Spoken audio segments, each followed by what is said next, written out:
Hi everyone, thank you for joining me again. Today we're going to do a tooled leather tumbler. I got my inspiration from Lily Lee and Rose, so I will link her video below.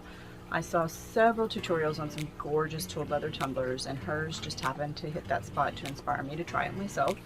I did lose one of my recordings, as well as my microphone wasn't working, so I'm going to have to do voiceover on this, so I do apologize up front for that. Now, by the time the video starts, I have already found a pattern that I really loved and printed out a full wrap for my tumbler. You are not going to remove this vinyl, so it does not matter if it's patterned, if it's a funky color, it's not going to matter, you're going to cover it up. I then painted it with 3 layers of paint, a turquoise, a black, and a medium to dark brown, because you're going to see that you're going to have all of those different colors come out. I do apologize, I have puppies playing in the background, so there is a bit of background noise. It's hard to get them corralled to stop that from happening, so if you hear something, that is what you're hearing. So when the video starts, I will have done all of those things. It's already painted, and I'm going to start with kind of removing the paint. You're going to use 91% alcohol for that. I did not go with acetone because it takes the paint off a little too fast. Now I will tell you, it was a lot of work to get that paint off, so my arm was pretty sore by the time I was done, but hopefully you'll agree that in the end result is just beautiful. So once again, thank you so much to Lily Lee and Rose, and let's get started.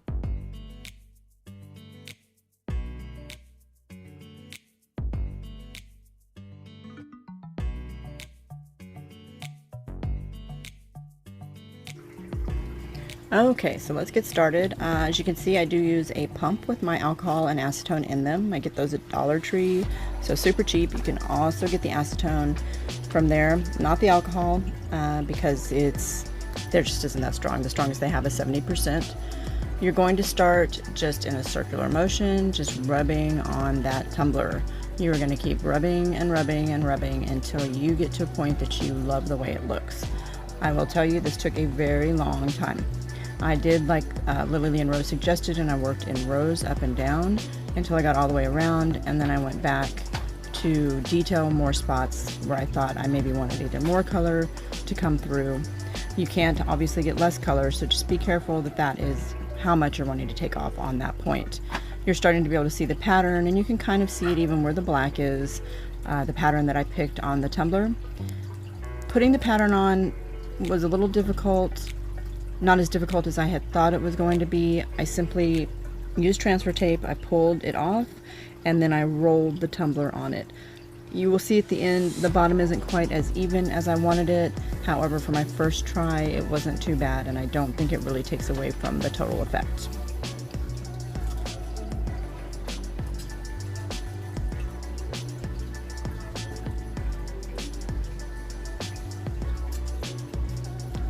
There are definitely some parts that would come out easier and prettier than others, I believe. Of course, that's all subject to taste. So the little flowers came out real good, and just anything that was more of a 3D kind of texture would definitely pop out of there better. I'm going to go ahead and fast forward here so you guys can just see the process of me rubbing off that paint until I get the effect that I desired on this.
Okay, so now we're moving on to the fun part, putting on the epoxy.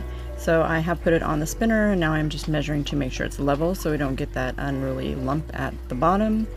And then I'm going to start with the epoxy. The little spoon I'm using is from Dollar Tree as well. It is $1 for maybe 16. They're really great. They don't clean off, so they are throwaway, but sometimes they're better for putting on epoxy than just the popsicle sticks are, so I do like those.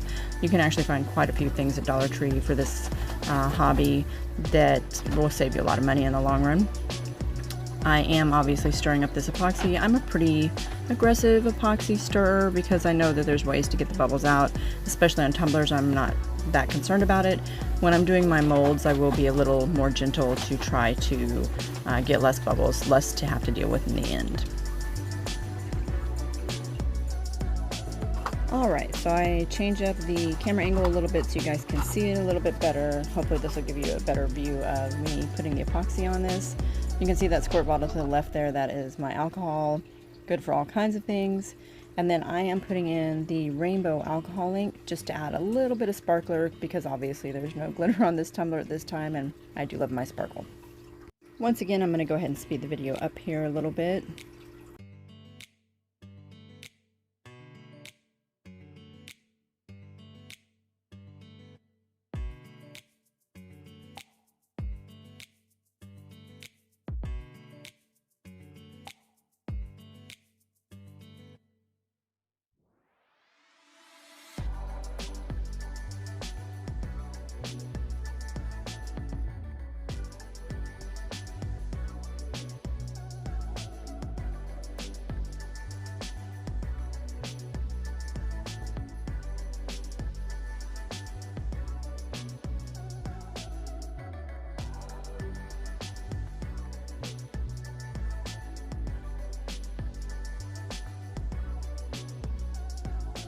Alright, so speaking about those air bubbles, right here you're going to see me grab that bottle of alcohol and I'm going to light mist this and that will pop all of the bubbles in the epoxy. You can also use a heat gun.